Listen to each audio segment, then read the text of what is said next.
Olá, seja bem-vindo, seja bem-vinda à primeira teleaula da disciplina de saúde coletiva. Meu nome é Túlio Moura, eu sou responsável por esta disciplina e nós iniciaremos uma disciplina que é muito importante para a sua formação, que fala sobre dados, que fala sobre o aspecto da saúde, como que ela funciona, tanto sua parte pública como a parte privada, e traz conceitos importantes. Hoje eu vou falar de um tema específico que você vê aí no quadro. Então, vamos aí, o modelo assistencial da vigilância da saúde. E você já conhece o nosso sistema de ensino. Sabe que os conteúdos relacionados à disciplina, eles apresentam uma relação com o livro didático, então dá um bom estudo, uma boa lida na unidade 1 do livro didático, que tem esse mesmo título, o modelo assistencial da vigilância da saúde. Nessa teleaula em específico, eu vou trazer conceitos de saúde coletiva, então conceitos que são importantes para que você compreenda aspectos básicos dessa área, tá? Então, a gente começa por aí. Depois, eu vou falar da organização do sistema suplementar. Afinal, o que é o sistema suplementar? Você verá também nessa teleaula. Eu farei a classificação de doenças, então doenças que são transmissíveis, doenças e agravos não transmissíveis também serão pauta desta teleaula. E, para finalizar, eu vou falar sobre o risco, a vulnerabilidade e os tipos de violência. Será que eles apresentam alguma relação? Será que a partir de uma determinada população eu tenho maior risco quando se trata de violência ou de aparecimento de doenças? Tudo isso será tratado. Eu vou trazer ainda alguns dados muito importantes para que você compreenda como está a violência no nosso país, né? Sempre levando em consideração o Brasil, tá certo? Bom, é muito importante a sua participação, que você mande seus comentários, que você participe ativamente da aula, porque realmente é assim que nós podemos trocar essas experiências. Eu costumo falar que a parte da aula é uma troca de experiência, então não estou aqui para passar um monte de conteúdo sem conversar com ninguém, sem entender o seu lado, sem levar em consideração o seu comentário. Então, participe, é muito importante, eu conto bastante com a sua participação. Bom, então a gente vai iniciar os conteúdos, muita atenção ao primeiro conteúdo, porque ele vai começar agora. De saúde coletiva. Eu vou trazer sobre o que a saúde coletiva fala.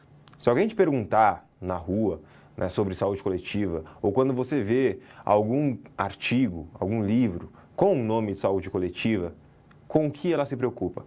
Ah, professora, com a saúde. Não, tudo bem, mas tem mais. Vamos ao quadro. Bom, a saúde coletiva, ela vai tentar compreender o processo saúde-doença. Ela vai reunir e produzir conhecimento acerca do processo saúde-doença. E aqui eu já quero destacar um ponto para você. Simples. A gente não pode entender a saúde simplesmente como a ausência de doença. Tá? Então, a pessoa não está doente, então ela está super saudável. Tá? Ou se a pessoa está doente, ela está perto da morte. Não. A gente tem que entender o processo saúde-doença como se fosse uma pirâmide. Imagina uma pirâmide de vários andares. O primeiro andar é a saúde, então você está saudável. O último andar, aí você tem a morte.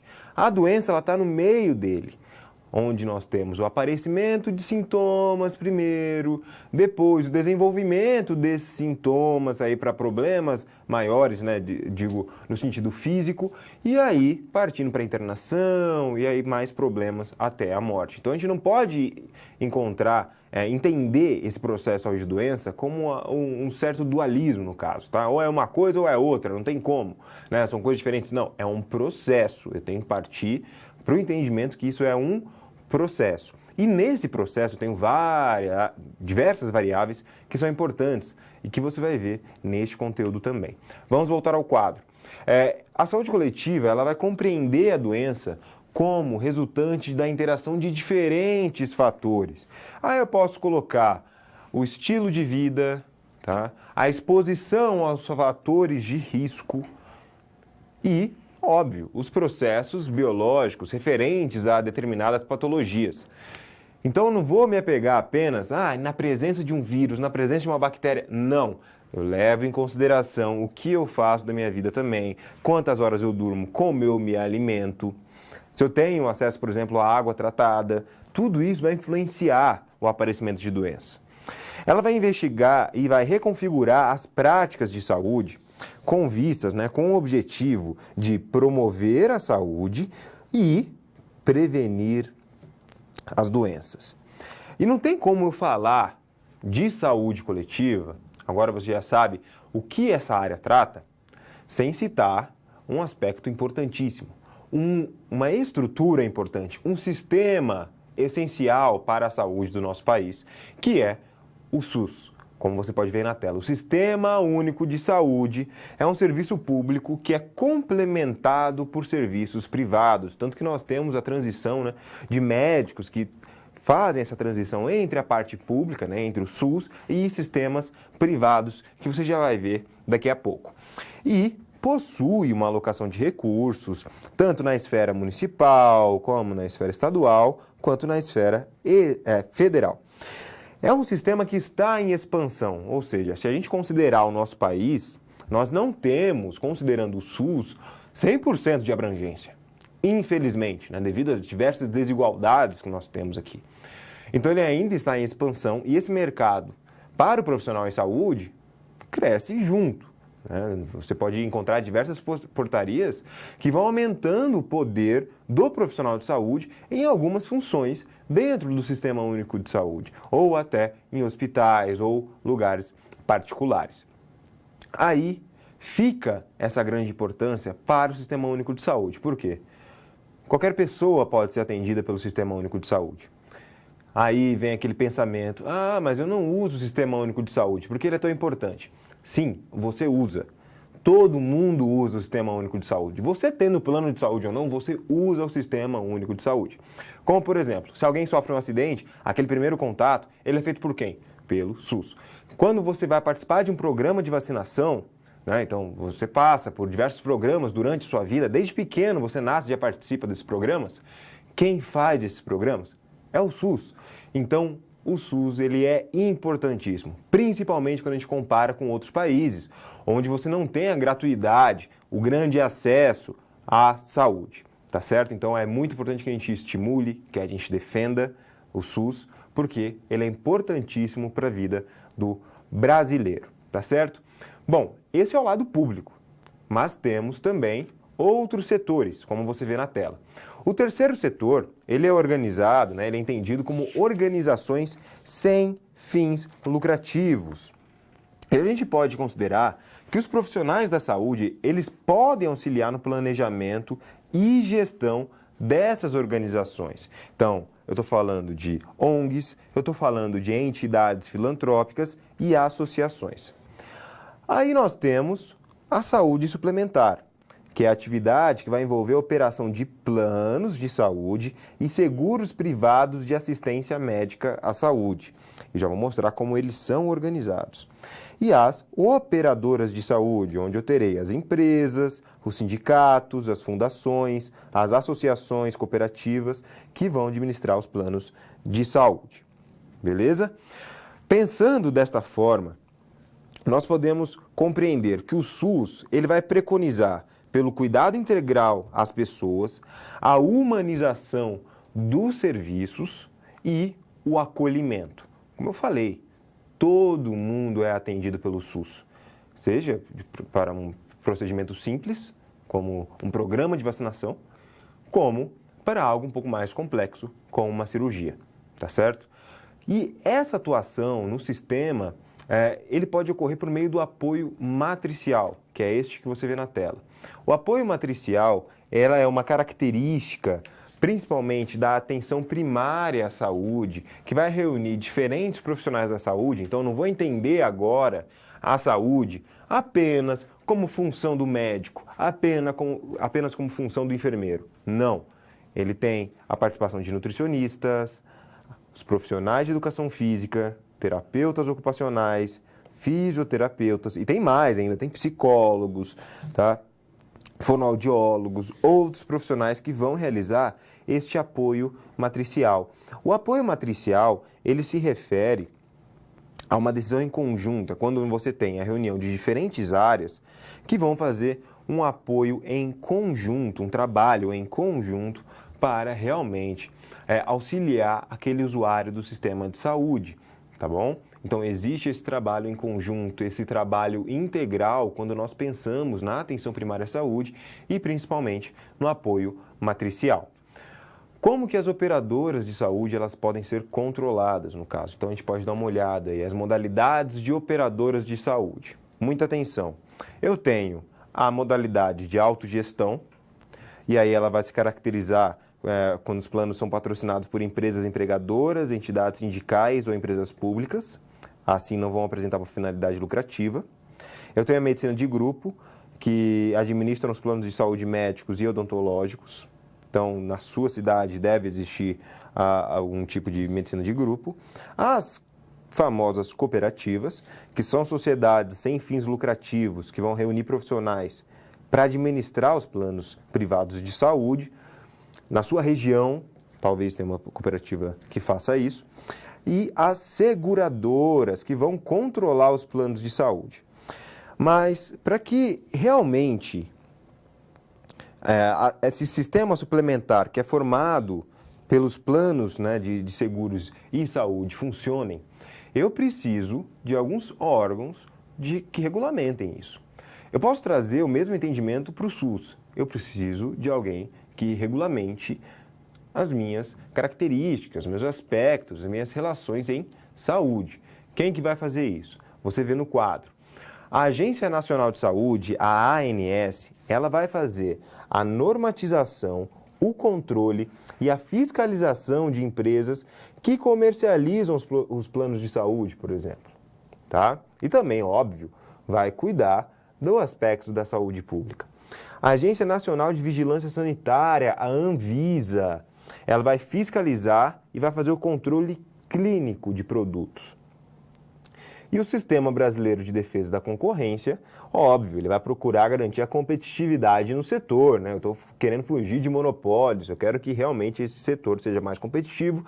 Ele sendo mais competitivo, provavelmente eu teria uma maior abrangência de pessoas nesse setor.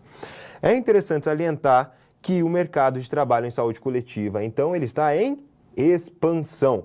Por quê? Os profissionais eles podem trabalhar tanto na parte pública, como no sistema suplementar, como no terceiro setor. Então, sim, o mercado de trabalho, quando nós pensamos na saúde coletiva, ele está em expansão. E foi nesse conteúdo que você pôde compreender os aspectos básicos, as noções de saúde coletiva. Vigilância em saúde. Bom, quando eu falo em vigilância em saúde, eu falo de um aspecto de vigilância que reúne outras áreas, outros tipos de vigilância. Ela vai se preocupar, obviamente, com a saúde, com a identificação de doenças, com o levantamento de dados, mas não só isso. Vamos ao quadro. Bom, ela está relacionada aos modos de viver e adoecer presentes em cada local e época, ou seja, ela vai compreender esses processos saúde e doença. Ela está associada também às práticas desenvolvidas para prevenir a ocorrência e propagação das doenças. E aí eu tenho 5 tipos de vigilância. A vigilância epidemiológica, a vigilância sanitária, a vigilância de situação de saúde, a vigilância ambiental e a vigilância de saúde do trabalhador. São esses 5 tipos de vigilância que existem. E eu vou falar de cada um para você a partir de agora. A vigilância epidemiológica, ela está relacionada à coleta e processamento de dados sobre a ocorrência de agravos e doenças. Ela está associada à adoção de medidas de prevenção e controle de doenças e agravos, tá bom? E vai oferecer recomendações sobre medidas de controle, além de fornecer informações atualizadas e orientações técnicas aos trabalhadores de saúde. Então, o que a vigilância epidemiológica ela faz? Ela vai lá, reúne as informações de determinada doença. Então, imagine que tem uma doença que está afligindo boa parte da população. Então, o que a vigilância epidemiológica vai fazer? Ela vai lá e vai reunir características dessa doença. Então, como que ocorre o contágio, como que ocorre a transmissão, quais os cuidados que eu posso fazer para evitar essa propagação. Então ela vai levantando essas informações. Levantou as informações dessa doença, como ela funciona, qual é o princípio ativo, quais são os sintomas, tá? Quais os cuidados que nós devemos ter na parte de tratamento dessa doença. O que eu faço a partir daí? Eu faço as recomendações para os trabalhadores de saúde. Determinada doença apresenta tais sintomas, tal. Chegou no hospital, pode ser feito tal coisa, tá? Ou informação para a população. E aí vincula diversas mensagens. Olha, tem tal doença que está acontecendo, evite realizar tais atividades, tais ações, e aí você pode colocar os exemplos, tá certo? Então a vigilância epidemiológica ela é muito importante por conta disso. Ela vai conhecer essa doença, todo o processo da doença e vai fazer recomendações justamente para evitar essa propagação, tá? Mas não é só essa vigilância, vamos ao quadro, tem mais. A vigilância sanitária, ela se propõe a realizar ações para eliminar, minimizar ou evitar riscos de saúde. E aí o que ela vai prestar atenção? No controle de bens de consumo e nos serviços prestados relacionados à saúde. Então, ela vai pensar desde a produção daquele produto ou na realização daquele serviço até a parte final. Quem é a parte final? O consumo. É você, o consumidor.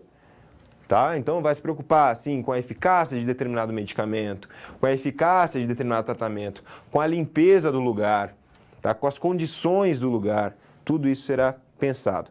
Ela vai também fazer uma intervenção em problemas identificados relacionados ao meio ambiente, tá?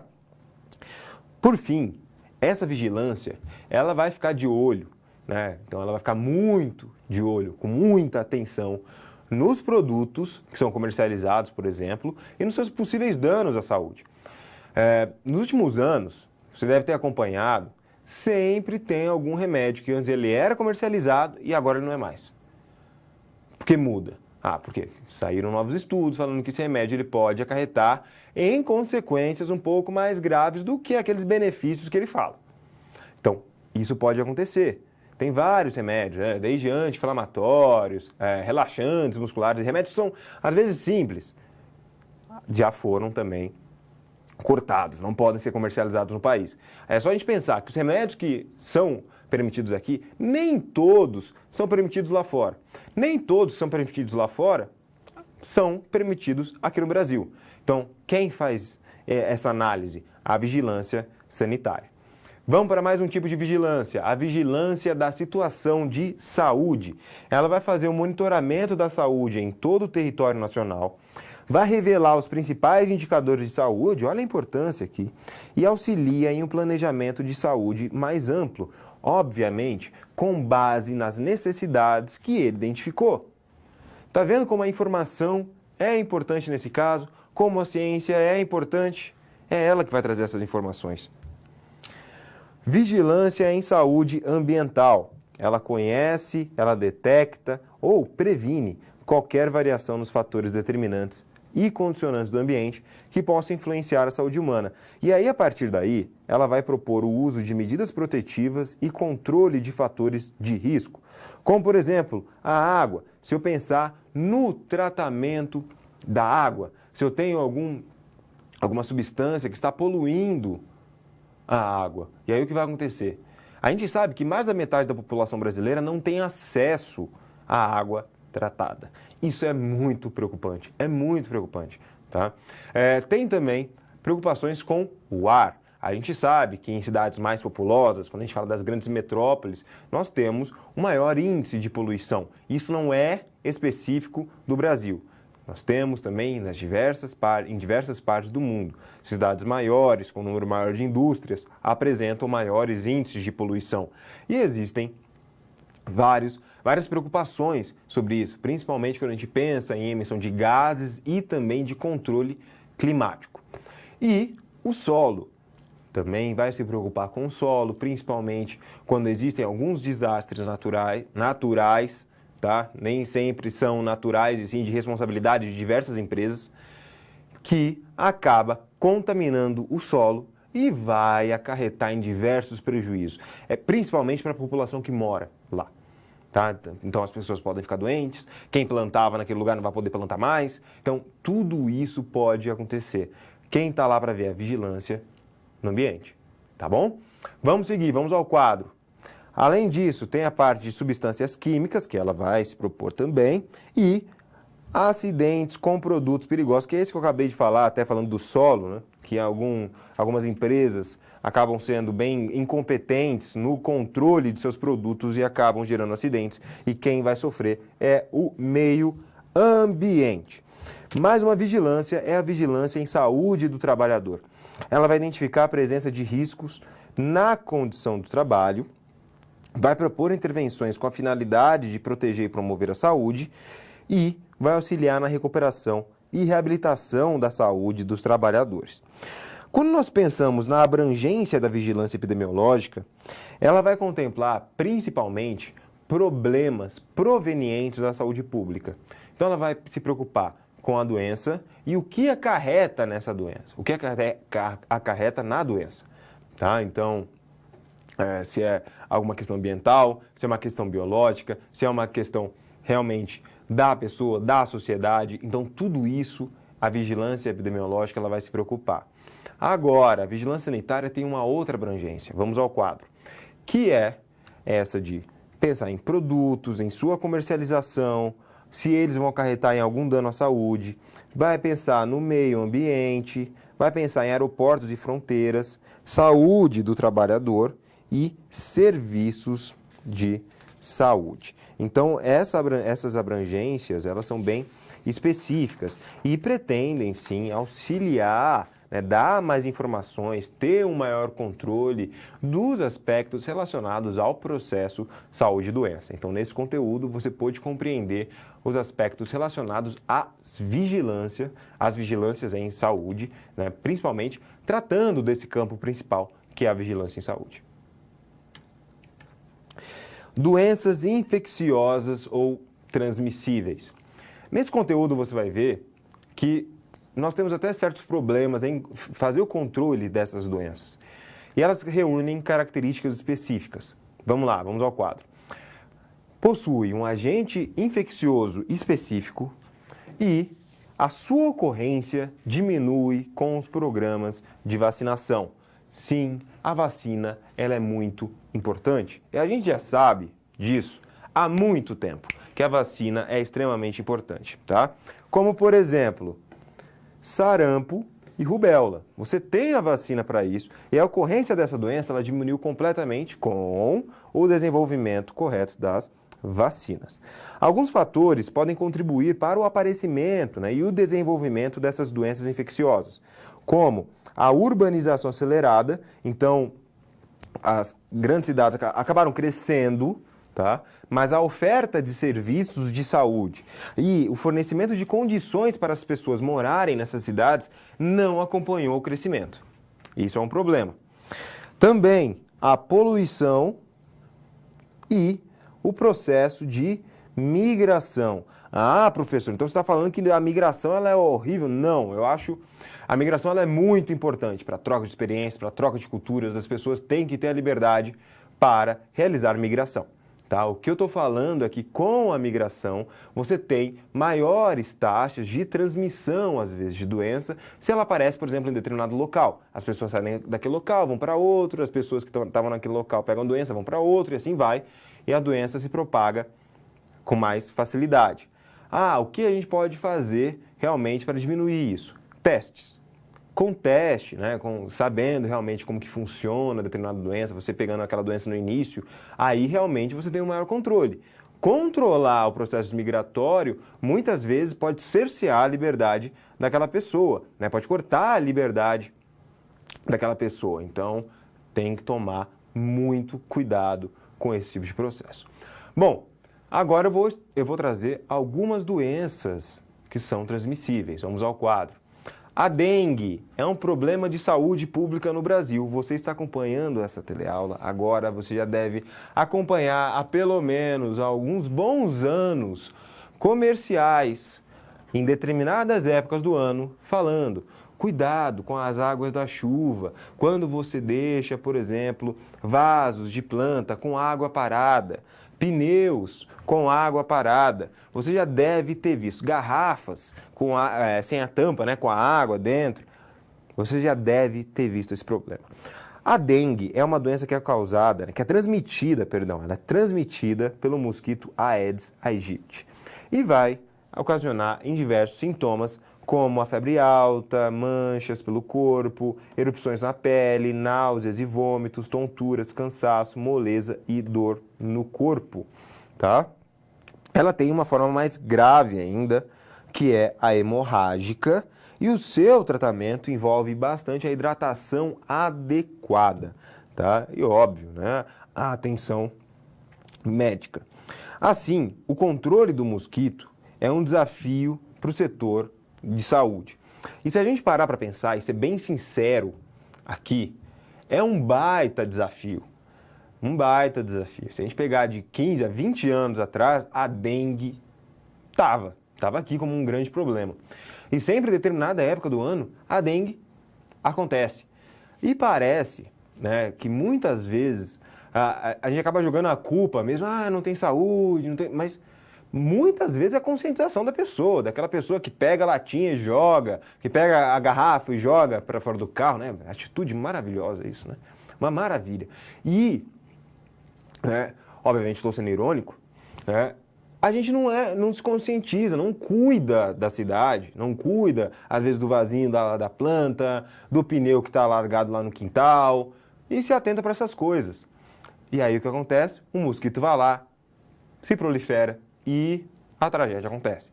Algumas cidades do país têm epidemias de dengue. Então não são alguns casos, são muitos casos que podem sobrecarregar tanto o setor público como o setor privado. E aí o que acontece? Mais gasto. E aí a gente perde um pouco, né, dessa parte do dinheiro público em se preocupar com outras doenças, sendo que a dengue ela pode ser controlada. Não estou falando controle de agentes governamentais. Sim, lá também tem, mas da própria população que realmente precisa se conscientizar. Não é possível, são mais de 20 anos aí, alguma coisa tem que mudar no comportamento da população para que essa doença vá sendo erradicada. Tá certo? Outra doença, vamos ao quadro. A hanseníase, ela acarreta em comprometimentos neurológicos e incapacidades. É causada pelo Mycobacterium leprae ou também bacilo de Hansen. Ou Hansen. Enfim, a transmissão por contato íntimo e prolongado é uma das características da hanseníase e a inalação, aí, tosse, espirro, dos bacilos de Hansen. Quais são as consequências? Lesões na pele, acometimento de nervos periféricos, por isso essa doença é muito perigosa, perda de força, diminuição ou queda de pelos, alterações de sudorese nos locais das manchas. O tratamento para a hanseníase envolve a polioquimioterapia. Aí você pergunta, mas professor, o que é polioquimioterapia? É uma associação de diferentes medicamentos, então não é só um que vai resolver. Sim, a associação de diferentes medicamentos para o tratamento da hanseníase. Por fim, outro exemplo, né, óbvio, não estou tratando aqui só dessas 3 doenças específicas, existem outras, eu trago a informação dessas 3 como exemplo. Eu vou finalizar falando da AIDS, também conhecida como a síndrome da imunodeficiência adquirida, que é causada pelo vírus HIV, é uma infecção sexualmente transmissível, ocorre uma transmissão indireta por seringas e agulhas contaminadas. Existe uma maior suscetibilidade a quadros infecciosos, então ela vai deixando o seu sistema imune cada vez mais fraco. O que pode evitar, tá? O uso de preservativos, o uso de antirretrovirais, aí eu estou falando mais de um aspecto de tratamento, seringas e agulhas descartáveis. Como sintomas, as pessoas apresentam febre, falta de ar, perda de peso e diarreia crônica. É importante salientar que a distribuição de medicamentos no combate à AIDS, no tratamento da AIDS, ela é gratuita no país, tá? E os testes também para verificação, né, de diagnóstico da AIDS, também é gratuito no país. E sabe quem faz isso? O SUS, o Sistema Único de Saúde. Então, mais um exemplo de como o SUS ele é importante para a saúde do nosso país. A atuação profissional em saúde coletiva, nós temos a situação problema. Vamos para ela, vamos dar uma olhada. Vamos lá no quadro. É feita uma visita a uma operadora de seguros que desenvolve um programa de promoção de saúde. E aí surgem algumas perguntas, né? Alguns questionamentos. Como é o mercado de trabalho? E a atuação na área seria somente como servidor público? Bom, primeiro ponto. Você sabe que o mercado de trabalho em saúde coletiva, ele está em expansão, tá? Então ele está crescendo, cada vez mais cresce. Isso é bom para os profissionais de saúde. E os profissionais, eles não vão atuar apenas como servidores públicos, apenas na parte pública. Eles também poderão atuar no planejamento e gestão em hospitais, unidades de saúde, departamentos e secretarias de saúde. Na educação em saúde, que é muito importante, tem vários projetos, tem um aspecto mais de conscientização, tá? A assistência em saúde, na saúde da família. O profissional também pode participar na vigilância em saúde, com hospitais e departamentos de vigilância, e pode trabalhar em pesquisas. E aí pode ser dentro de universidades, como dentro de laboratórios. Laboratórios de controle público, no controle do Estado, laboratórios privados. Os profissionais de saúde podem trabalhar nesses campos quando nós pensamos na saúde coletiva. Tá? Então é muito importante que você enxergue esse mercado realmente em expansão. Mais uma vez eu recomendo que você faça buscas, né, em sites de busca mesmo, mais conhecidos, que a partir daí você vai encontrar diversas portarias que vão falando das funções de cada profissional da área da saúde. Isso é importante. E aí você vai achar. É para a educação física. Então, vou lá na educação física e vou ver o que o profissional de educação física pode fazer dentro do aspecto da saúde. Pensando na atenção primária à saúde. Onde ele pode atuar. E aí você vai tendo mais informação. Tá? O importante aqui é você realmente buscar informações sobre a sua profissão. Tá? Se você pensar na profissão de educação física, ela foi regulamentada em 98. Temos aqui não tanto tempo, tá? Sobre essa regulamentação, sobre onde os profissionais podem trabalhar, até para você compreender como ocorre o apoio matricial, quais as outras profissões que vão trabalhar em conjunto. Tudo isso vai ser importante para que você reconheça cada vez mais a sua profissão, porque você está aqui para chegar lá, né? Para se formar e chegar realmente na sua profissão. Bom, então esta foi a nossa primeira situação problema. Perguntas, esse momento é muito importante, eu falo, é um momento de troca de experiências, de ideias. Manda o seu comentário, manda a sua pergunta, pode mandar seu nome, não tem nenhum problema. A gente conversa aqui, obviamente, eu peço que seja sobre a aula, sobre os conteúdos, tá? Então eu conto com a sua participação, vou dar um tempinho para que você participe e daqui a pouco a gente retorna.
Bom, a gente está de volta, temos algumas perguntas. Vamos dar uma olhada? Então vamos lá. Vem lá de Santa Cruz. Pergunta se o SUS ele é referência de outro país ou foi criado aqui. Ótima pergunta. Bom, o SUS, tá, ele foi baseado, primeiro, em estudos em diversos países até o Brasil encontrar o seu modelo. Se você comparar o modelo do Brasil com outros modelos internacionais, de países desenvolvidos até, você vê que o SUS tem a grande vantagem de ser um serviço que é gratuito e ter uma grande abrangência. Diversos sistemas de saúde pelo mundo não apresentam a gratuidade ou têm vários problemas associados ao acesso daquela pessoa e também ao pagamento, né, de serviços de saúde. Tá certo? Ótima pergunta, muito obrigado. Vamos para mais uma, que vem lá de Sete Lagoas. Quais as opções do profissional de educação física relacionado à saúde coletiva? Ótima pergunta também. Bom, ele pode trabalhar com dados, isso você vai ver durante a disciplina, fazendo pesquisas em saúde coletiva, tá? Realmente nós temos alguns modelos de estudo e aí o profissional ele pode atuar nesse sentido. Pode trabalhar também pensando na atenção primária à saúde, que aí ele vai ter, vai dar essa atenção trabalhando junto com o núcleo de apoio à saúde da família e com outros profissionais da área da saúde. Já existe portarias que apresentam a possibilidade do profissional de educação física também trabalhar em hospitais, tá certo? Então, unidade básica de saúde e tudo mais. Então, o profissional ele vai trabalhar com a promoção de saúde, prevenção de doenças e também pensando, obviamente, em levantamento de dados, processamento de informações. Tá certo? Então essas foram as perguntas até aqui. Eu agradeço muito a sua participação. Nós teremos mais momentos. Manda seu comentário, a sua pergunta. Esse processo é muito importante. Outra coisa importante que eu quero falar para você é essa que você vê no quadro aí agora. Responde o Avaliar. O Avaliar, né, na versão do segundo semestre de 2020, tem a sua aplicação dos questionários até dia 7 de novembro. Se você não participou ainda, participe, a sua opinião ela é importante, porque a partir da sua opinião que as melhoras são realizadas, que mudanças são realizadas. Então, vai lá, responde, é coisa rápida, tá? Fala para o seu colega, para a sua colega também que ainda não respondeu e participa do Avaliar. Bom, dado o recado, vamos seguir para os demais conteúdos relacionados a essa teleaula. Vamos lá. Doenças e agravos não transmissíveis. E aqui eu tenho doenças que vão surgir principalmente devido ao nosso comportamento, ao nosso estilo de vida, ao nosso acesso, por exemplo, a bens básicos.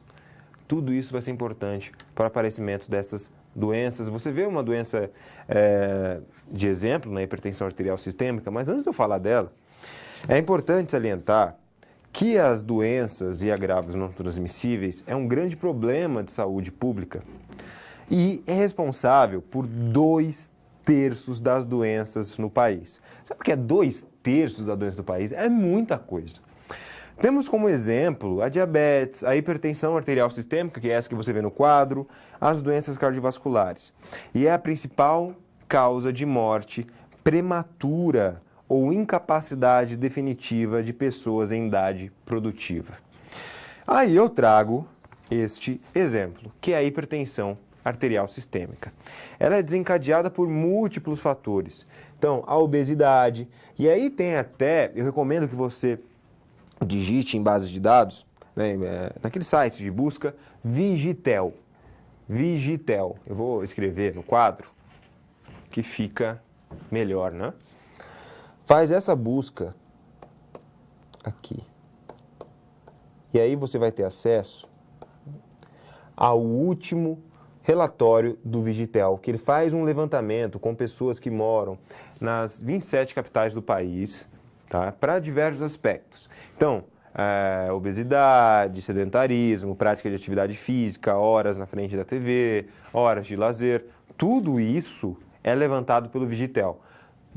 Faz a busca, dá uma olhada no relatório e vê o índice de obesidade. Não estou falando de sobrepeso, eu estou falando de obesidade no nosso país e veja como é preocupante. Consumo de bebidas alcoólicas também. Estresse. Quem não se estressou esse ano, por exemplo? Essa é difícil. Alto consumo de sal, falta de atividade física e sono inadequado. Veja como eu coloco esses múltiplos fatores, e esses múltiplos fatores têm tudo relação com o quê? Com a vida que você leva, com o seu estilo de vida. Aí já entra uma parte de conscientização das pessoas sobre a importância de manter bons hábitos. Então, ter uma boa alimentação, conseguir dormir boas horas de sono, conseguir realizar em algum tempo do seu dia prática de atividade física. Então veja como são dicas que são simples, mas olha a consequência que pode ter. Tá? Então esse é um ponto que eu coloco para você refletir nesse caso. Vamos ao quadro também. Ela é caracterizada quando a pressão arterial ela é maior ou igual a 140 por 90 milímetros de mercúrio. Exige monitoramento da pressão arterial, tá? Então é importante que você faça aferição e é dependente da adesão ao tratamento. E aí eu trago uma história para você, que é o seguinte. Tem uma vez que eu fiz um trabalho, né? Eu trabalhei durante um tempo em um lugar que fazia atividades para idosos, em um projeto que fazia atividades, que ofertava atividades físicas para idosos, 2 vezes por semana, né? Então eles chegavam lá, a gente pegava as informações deles. Então, apresenta tal doença, tal, faz uso de remédios, pegava aquelas informações. Quando a gente identificava, né, nessa triagem, temos aqui um idoso, uma idosa que apresenta hipertensão arterial sistêmica. Bom, o que a gente tem que fazer antes do início, né, da prática? Então, lá ele chegava ou ela chegava, todos felizes. A gente falava, bom, vamos mensurar aqui, vamos aferir essa pressão? Aí ela estava alta. E aí a gente perguntava, mas o senhor, a senhora, tomou um remédio hoje? Aí falava, não gosto desses remédios. Eles falavam isso. Aí é óbvio que a gente ficava preocupado, né? Por quê? Tem um tratamento para isso e muitas vezes as pessoas não vão fazer aderência a esse tratamento. E outra coisa, não é só o tratamento farmacológico, né? Existem outras coisas que você deve tomar cuidado, né? Então, é a sua alimentação, quanto tempo você dorme. Então, quando você apresenta a hipertensão arterial sistêmica, né, a chamada pressão alta, não é só tomar o remédio que vai resolver tudo na vida, né? Tem todos os cuidados a serem tomados. Quando a pessoa não toma o remédio, ainda vai praticar a atividade, a gente ainda fica um pouco mais preocupado. E aí tinha que fazer toda a conversa de conscientização, falar, meu senhor, minha senhora, é importante que você tome o remédio. Se o médico receitou, é importante que você faça a adesão ao tratamento. E assim vai, tá? Então, é um dos pontos. A hipertensão, ela depende da adesão ao tratamento. Muita atenção com isso. Vamos seguir? Vamos ao quadro? Bom, eu vou falar também sobre agravos. Os agravos, né, são lesões, né, que podem ocorrer, que vão causar danos à saúde. E aí eu tenho como agravos provocados por causas externas. Eu tenho acidentes e violência. E olha que preocupante esse dado que eu vou trazer agora. Homicídios, acidentes de trânsito e suicídios. Segunda causa de morte entre jovens de 15 a 24 anos. E ações preventivas de conscientização são necessárias. Então você já viu diversas ações de conscientização, você deve ter visto na TV ações de conscientização, né? Se você vai fazer uso de bebidas alcoólicas, não dirigir. Esse é bem clássico, tem que tomar muito cuidado com isso, porque não é só a sua vida, é a vida de outra pessoa. O tanto de acidente que a gente tem, que aí a pessoa, por exemplo, que não fez o uso de bebida alcoólica, por exemplo, estava com a família, aí uma pessoa que fez uso foi dirigir e bateu nessa pessoa, olha, é um absurdo, né? Então, existe um processo de conscientização já nisso, e aí, óbvio, né, tem aquela parte da pessoa ser empática com isso também. Né? Saber que não é só o próprio umbigo que vai importar, né? Então, os agravos, eles têm essa preocupação. Por quê? Além de ter um problema na saúde, né, poder levar à morte, gera um grande custo para a saúde pública. Então, além de se preocupar com as doenças, que muitas vezes não tem como você controlar o aparecimento da doença, o desenvolvimento, a sua propagação também, e aí o sistema de saúde ele vai e trabalha arduamente para isso, ainda tem que gastar bastante, tempo, é dinheiro, é atenção, suplementos são importantes na saúde, com acidentes, né? Então, esse é um ponto bem preocupante mesmo. E quanto maior a conscientização, melhor, porque se você reduz os acidentes, o que vai acontecer? Você reduz o gasto lá na ponta, lá na saúde, né? Sobre isso, com os equipamentos, com instrumentos, com suplementos. Então, é muito importante esse tipo de compreensão por parte do profissional de saúde.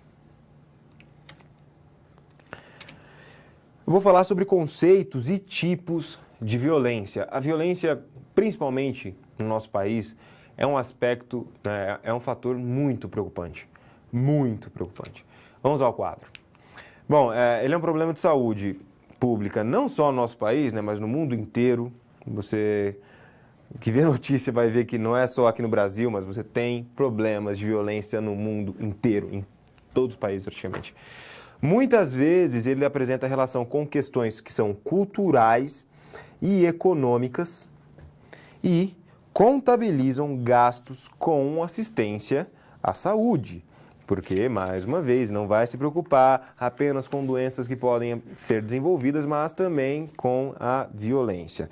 Ela pode ser caracterizada como o uso da força física ou do poder ou da ameaça intencional contra si mesmo ou contra outra pessoa, grupo ou comunidade que tenha grande probabilidade de causar lesão, morte ou dano psicológico no desenvolvimento. Esta é um conceito, uma definição da Organização Mundial da Saúde. É importante salientar que acidentes de trânsito, queimaduras e quedas sem intencionalidade não são considerados violência, tá? Então, muito cuidado. Quando a gente fala de sem intenção, não é considerada uma violência. Então, você está andando na rua, você tropeçou, caiu, infelizmente veio a ter uma fratura em algum osso. Tá, não é considerado uma violência, não vai chegar no dado da violência isso, porque não teve uma intenção, né? Você não foi e se jogou na rua, tá? Você caiu, tropeçou, foi um buraco, enfim. E aí teve esse problema. Quando você está lá, cozinhando, e acaba se queimando, obviamente, sem intencionalidade, com algum óleo, com algum produto, não vai para a estatística da violência. Por quê? Não tem a intencionalidade, tá certo? Vamos seguir, vamos ao quadro. E ela possui diferentes formas. Quando eu vou compreender a violência, veja, ela apresenta diferentes formas. Quais formas são essas? Abuso físico ou maus tratos físicos, aí você tem o uso da força física. Abuso psicológico ou maus tratos psicológicos, você tem um tipo de violência que é mais caracterizado por agressões verbais ou gestuais. Violência auto-infligida, quando nós temos aí, quando são apresentados comportamentos suicidas ou automutilação. Abuso sexual, que é quando ocorre uma atividade sexual não desejada. Violência intrafamiliar, que é uma ação ou a omissão cometida por algum membro da família. E a violência institucional, que é aquela praticada em instituições de serviços públicos ou privados. É importante salientar aqui que não é porque ocorreu, por exemplo, um abuso físico, que a violência vai ser caracterizada por isso, mesmo que tenha ocorrido algum abuso psicológico, por exemplo. Não, muitas vezes a violência ela pode vir com um combo, né, infelizmente. Né? Então, tem abuso físico, abuso psicológico, em alguns casos abuso sexual, violência das instituições. Então, a gente também não pode simplesmente pensar, é só um que acontece com aquela pessoa. Não. Pode acontecer um, pode acontecer dois, pode acontecer três dentro da mesma ação. Tá certo? Então, é importante que você reconheça esses tipos de violência. Agora, eu vou trazer alguns dados mais atualizados até e preocupantes. Eu quero muita atenção. Eu peço que você avalie essa tabela com muita atenção e preste atenção no que eu vou falar. Tá certo? Vamos ao quadro. Você vê o Atlas da Violência 2020, que vai trazer dados de 2018. 57.956 homicídios. Ok? Teve uma redução, né, em relação a 2017. Olha só o perfil das vítimas. 91,8% de homens, isso considerando, né, 628.595 pessoas assassinadas entre 2008 e 2018. Quase 92% de homens, 8% de mulheres. Aí tem os dados sobre a escolaridade. Arma de fogo. 77% dos homicídios em homens são por arma de fogo. 53% das mulheres. Risco de ser vítima por raça ou cor. 74% maior para negros. 64,4% maior para negras. Sábados e domingos foram os dias com mais frequência de homicídios. Piora. Violência contra mulheres. 4.519 mulheres foram assassinadas em 2018. Dessas, 68% das vítimas eram negras. O homicídio de mulheres negras aumentou 12%, mais do que 12%. E de não negras reduziu 11,7%. Ainda falando dessa desigualdade racial, 75,7% das vítimas de homicídio eram negras e teve um crescimento de 11,5% das vítimas negras, menos 12%, né? Praticamente menos 13% para não negros. E aí fica um questionamento, uma reflexão mesmo. Vocês consideram que o país não apresenta aspectos de discriminação? Não apresenta. Eu trago aqui toda essa tabela, com todos esses dados, e a gente consegue ver uma desigualdade racial muito latente. Dados que são alarmantes para isso. É muita diferença, Vamos seguir que tem mais ainda. Quando a gente fala de notificações de violências contra LGBTQI+, essa violência, ela aumentou em todos os aspectos, né? Tirando a tortura. O que não é de se comemorar, obviamente, porque foram apenas 19 casos a menos. Então você teve violência psicológica, aumento de 7%, 7,5% praticamente. Violência física, quase 11%. Aí você teve a diminuição na tortura. Outros tipos de violência, 76% de aumento. Realmente, a gente tem que pegar esses dados e pensar e refletir por que essas coisas acontecem. Não é nada aqui que você viu, nada aqui, nada que eu trouxe, nada que eu estou falando é coincidência. Nada disso é coincidência. Então, fica esses dados para você. Você pode ver aí no quadro, tem o link. E eu recomendo, entra no link. Pesquisa aqui, Atlas da Violência, tem mais dados. Dá uma olhada. Sem dúvida, você também vai se abismar sobre esses dados. Tá certo? Então, com essa imagem que você vê aí, né, a gente pode pensar como nós podemos prevenir a violência. A implementação de políticas públicas ela é importante. Programas e ações que vão promover mudanças sociais, estruturas culturais e econômicas. Temos algumas formas de agir. Tem a repressão, e aí você tem umas medidas de policiamento que são diferentes, e melhoria nas leis. Muito cuidado no aspecto da repressão, tá? Porque muitas vezes a repressão pode fazer vítimas que realmente não estão associadas a crimes, tá? Por má conduta de muitos profissionais também. Abordagem estrutural. Aborda essa estrutura econômica para diminuir as desigualdades sociais. E, por fim, a cultura de paz, e aí a gente tem uma grande participação dos profissionais da saúde, porque eles vão defender mudanças baseadas em valores como justiça, respeito e solidariedade. É sempre importante a notificação de ocorrências. A população ela apresenta, né, diversos endereços, sites, telefones para notificar isso. E aí os próprios profissionais de saúde também fazem essa notificação. E para os profissionais da saúde, é importante a prática em educação e saúde, porque é por meio dessa prática que o profissional de saúde pode conscientizar outros profissionais, pode conscientizar a população dos problemas de violência no nosso país, em todas as esferas, falando racial, falando social, falando dos diferentes tipos de violência, de gênero também. Então, tudo isso é importante. Tá? A parte de conscientizar sobre isso, eu trouxe, mais uma vez, os dados são alarmantes, não tem como você ver esses dados, ver essa tabela e achar que, não, tá tudo ok.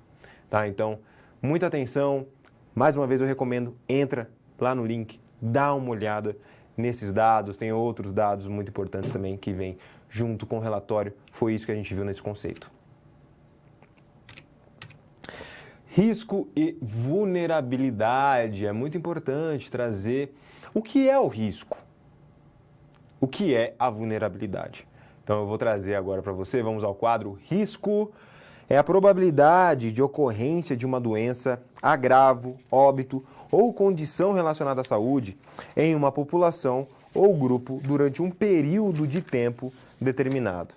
Quando eu falo de vulnerabilidade, é o estado de indivíduos ou grupos que, por um conjunto de questões individuais, contextuais e sociais, são mais suscetíveis a determinados agravos e adoecimentos.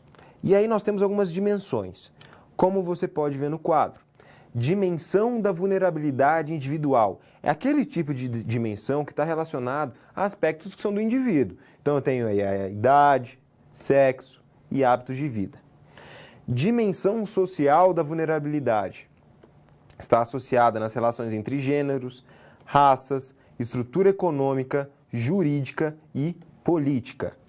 E dimensão programática ou institucional das vulnerabilidades vai depender de quantos serviços estão favorecendo as situações de vulnerabilidade. Então, eu tenho esses 3 tipos de dimensões que você pode associar à vulnerabilidade. Quando nós pensamos em vulnerabilidade aos grupos populacionais, nós temos diferentes tipos de violência que podem acometer esses grupos. Então, não é o mesmo que acontece com criança, que vai acontecer, por exemplo, com a mulher, né, adulta no caso, ou com o idoso. Então, eu tenho tipos de violência mais específicos. E, óbvio, o profissional da área da saúde e o profissional de educação física, ele, óbvio, se inclui nisso, precisa se preocupar. Vamos ao quadro. De um lado, você tem o grupo, de outro, você tem a forma de violência. Quando a gente fala em idosos, temos principalmente o abuso psicológico e o abandono. Quando falamos em crianças, você tem a violência sexual, a psicológica, a física e a negligência. Falando em adolescentes, os mesmos tipos de violência que nós vemos na criança, com ainda o abandono. Nas mulheres, a violência intrafamiliar e sexual. Nos homens, violência urbana, agressões físicas, acidentes com armas de fogo e acidentes de trânsito. Tá? Professor, então quer dizer que abuso psicológico não vai ocorrer com as mulheres? Não, óbvio que vai ocorrer. O que eu estou falando aqui são as principais, tá? Que são mais frequentes, pensando na vulnerabilidade desses grupos. Obviamente, abuso psicológico pode ocorrer com qualquer parte desta população. O abandono, a parte de violência sexual também, a violência urbana, e aí a gente pode pegar o quadro inteiro, né? Então, óbvio, a gente não vai se preocupar apenas com esses específicos. O que eu estou mostrando aqui são os principais. Aí fica, né, a reflexão de como nós devemos nos preocupar com esses números, tanto com os números como também com a especificação de doenças.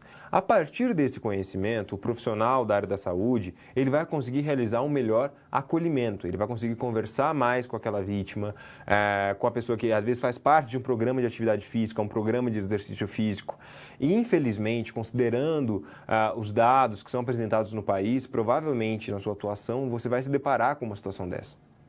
Olha, que horrível dizer isso, mas sim, isso provavelmente vai acontecer.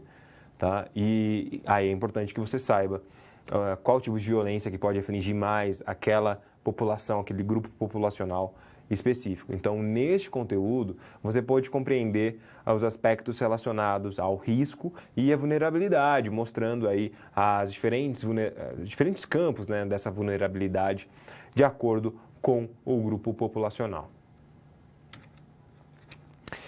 Prevenção da violência, nós temos uma situação problema para resolver, então conto com a sua atenção mais uma vez, vamos dar uma olhada?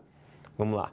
Vera e Agnes estão interessadas em conhecer o risco e a vulnerabilidade relacionadas ao tema violência. E aí eles pretendem compreender como um profissional de saúde ele pode atuar neste tema.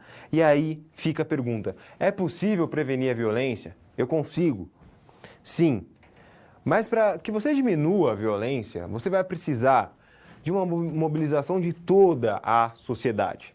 Então, o aspecto de conscientização, ele é muito importante. A educação em saúde, ela é essencial nesse caso. A área da saúde, em específico, vai atuar com a cultura da paz. E existe uma necessidade de atualização dos profissionais sobre aspectos relacionados à violência. Por quê? Nós temos diferentes números relacionados à violência, temos que apresentar isso para os profissionais da saúde e também, pensando na formação do profissional, muitas vezes isso não é abordado. Bom, aqui está sendo. Óbvio, só aqui não é o suficiente. Você vai ter que continuar estudando, continuar se atualizando sobre os aspectos relacionados à violência. E ações intersetoriais são muito importantes. Ah, mas o que é uma ação intersetorial? É quando, por exemplo, você atua no Núcleo de Apoio à Saúde da Família, digamos isso. Tem lá a UBS, na Unidade Básica de Saúde, você trabalha lá. Ok, trabalha nesse local, o que você vai fazer?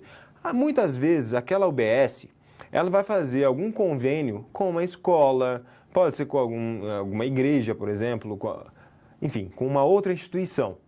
E aí você pode dar aulas, palestras, utilizar espaços diferentes, materiais diferentes. E por meio dessas ações intersetoriais, você consegue também fazer um melhor trabalho de conscientização. Por quê? Você está lá, né? Está conseguindo abranger um maior número de pessoas com a ação intersetorial. Por isso que ela é tão importante. Então é um outro exemplo, uma outra forma de como que você realmente pode atuar para diminuir esses números, né? Tem como prevenir a violência? Tem. Essa é a pergunta básica dessa situação problema. E eu falei as diferentes formas que você tem. É pensando em educação em saúde, é pensando em palestra, campanhas.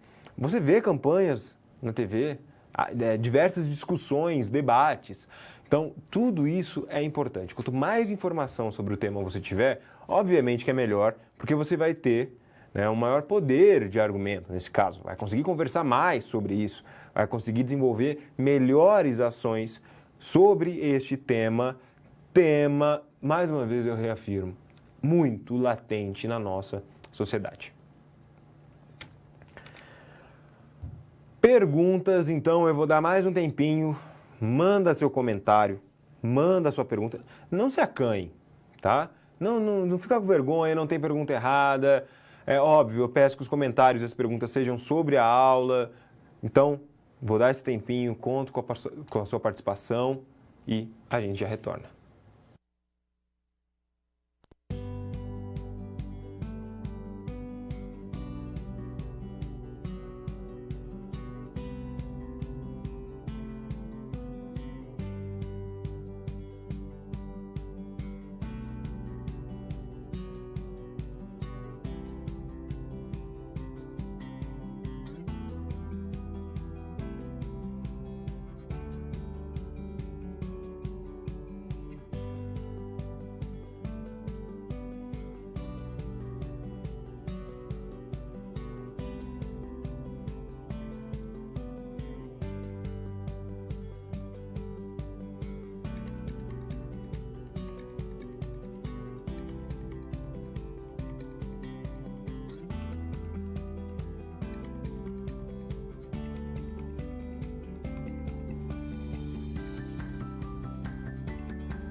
Bom, a gente está de volta, tem uma pergunta, vamos a ela.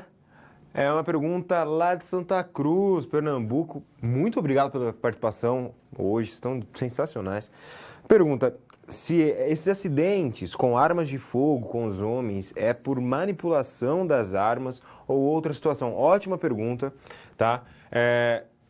Por várias situações, tá? Então tem realmente os acidentes, às vezes de manipulação, realmente, de às vezes estar limpando o instrumento e acontecer algum acidente, ou a queda do instrumento, enfim. E também tem a questão dos homicídios, que foi tratada aqui nessa teleaula, tá? Mas realmente, ótima pergunta, muito obrigado pela participação de vocês. Aliás, obrigado pela participação de todos que têm mandado mensagens, mandado sua pergunta. Eu espero que cada vez mais vocês participem, tá? Lembrando, essa é só a primeira teleaula. Bom, tem mais um recado, vamos ao quadro para você. Ó, eu já falei uma vez, espero que você tenha aí já colocado como agenda, tá? Responde o seu avaliar, você tem até o dia 7. A sua opinião é super importante. Bom,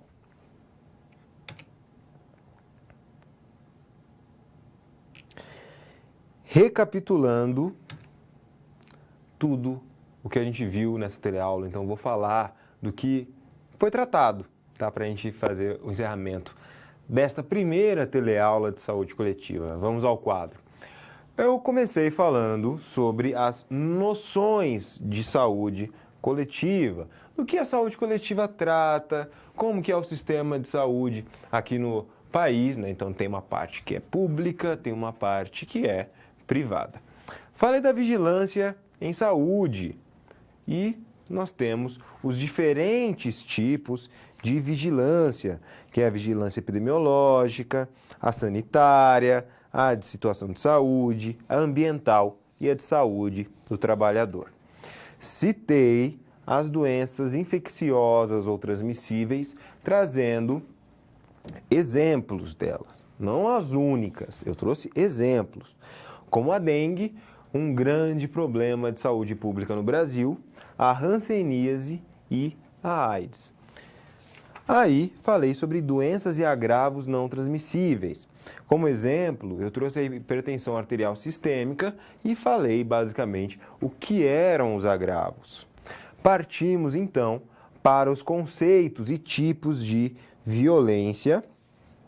E aí eu trouxe as diferentes formas de violência, conceituei a violência trazendo aquela definição da Organização Mundial da Saúde e trouxe o Atlas da Violência, que é aquela tabela. Nós discutimos um pouco sobre essa tabela, mostrei, né, alguns dos dados bem importantes que é possível de notar, alarmantes, sim, preocupantes, e que o profissional da área da saúde, aí inclui você, futuro profissional, tem que saber, tá? Óbvio, recomendo que você procure mais dados também. São dados que são oficiais, tá? Então, são órgãos governamentais que soltam esses dados. E terminei falando sobre risco e vulnerabilidade. O que é risco, o que é vulnerabilidade, como os grupos populacionais podem ser acometidos dependendo do tipo de violência. Tudo isso foi falado para você nessa teleaula. Então foram esses 6 conteúdos que permearam a nossa teleaula. Ótimo, é importante que você faça a leitura dos demais materiais que estão à sua disposição. Todos os materiais são importantes, tá? Para o aprendizado dessa disciplina e que você participe, mande a sua pergunta, mande a sua contribuição. Vamos fazer de uma forma que a gente consiga discutir aspectos importantes nessa disciplina, para não ficar aquela coisa, eu quero decorar dados, quero decorar como funciona tal tipo de estudo, quero decorar o que é violência. Calma, vamos discutir sobre isso, vamos conversar, para que você saiba. É um conhecimento que você vai ter agora e que você vai levar para o resto da sua vida. Eu garanto para você que não acaba no final da disciplina, vai levar para o resto da vida, tá bom? Eu agradeço imensamente a sua participação, a sua atenção e a gente se vê na próxima. Um grande abraço. Tchau, tchau.